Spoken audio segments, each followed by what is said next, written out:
বন্ধুরা, অপূর্ব স্বাদ টমেটোর টক রান্না হচ্ছে। আপনারা কারা কারা খেয়েছেন জানি না, যদি না খেয়ে থাকেন এইভাবে একবার ট্রাই করে দেখবেন। আমি কিছুক্ষণ টমেটোগুলি পরিমাণ মতো জলে সিদ্ধ করে নিয়েছি, তারপর একটা ঘুটনি দিয়ে এভাবে ঘুটে দিলাম। এখন ফোড়ন দেওয়ার পালা। সরষের তেল, শুকনো মরিচ দিয়ে দিলাম, তার সাথে দিব সরিষা।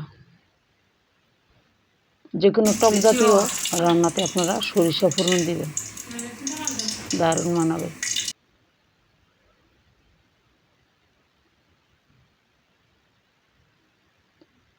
মরিচগুলি একটু ভাজা ভাজা হতে হবে। এখন দিয়ে দিলাম সরিষা,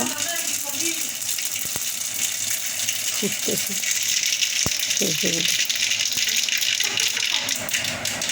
সরিষাগুলি ভাজা হয়ে গেলে এবার টমেটোর টকটা ঢেকে দিতে হবে। তার সুগন্ধ বের হবে। বন্ধুরা, আপনারা রান্না করলে বুঝতে পারবেন অসম্ভব মজাদার এই টকটা। খাবারের শেষের দিকে যদি আপনি টকটা ভাতের সাথে খান, দারুণ একটা মজা হবে। এবার আমি কিছুক্ষণ ফুটাবো। এটা একটা কাঁচামরিচ দিয়ে দিলাম স্বাদ এবং সুগন্ধের জন্য। লবণ, হলুদ, মরিচ দিয়ে দিতে কিছুক্ষণ ফুটিয়ে আমি চুলাটা বন্ধ করে দিয়েছি। বন্ধুরা, রান্না